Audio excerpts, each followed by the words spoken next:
What about the Mountain Meadows Massacre?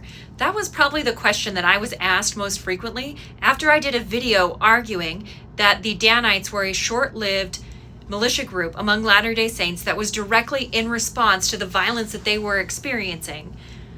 It's actually a really good question because people often assume that the 1857 Mountain Meadows Massacre was a result of Danite violence. So let's talk about it. The Mountain Meadows Massacre happens in 1857 in the Utah Territory, and it's indeed connected to the violence that Latter-day Saints had experienced earlier.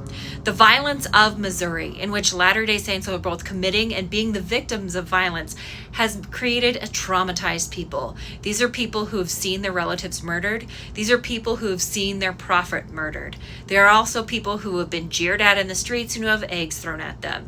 They have legitimate fears that other people want to wipe out their community.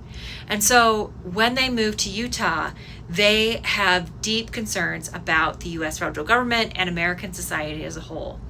In 1857, President James Buchanan decides that he needs to replace Brigham Young, and he has a fear as well that is legitimate, that the Latter-day Saints are going to reject the territorial governor, and that the man that he is appointing to that position might be rejected or experience violence himself. And so he decides that he is going to appoint a military force to take the new Utah territorial governor to Utah and ensure that that person is seated.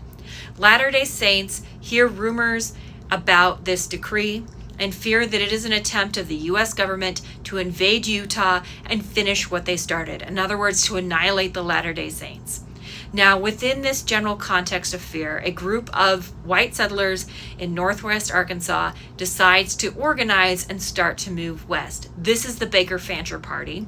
It's just a group of families moving west to California. Now, when they initially arrive in Utah, there are rumors that are spreading about Buchanan and about his plans, and people fear that this wagon train is a part of that.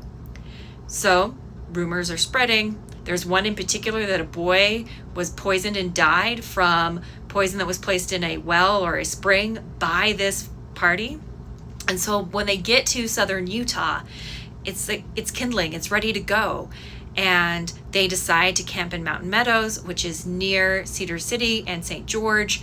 And out of fear of what's going to happen, local Latter-day Saints attack the wagon train. There's a several-day siege, and they kill 120 people, including women and children.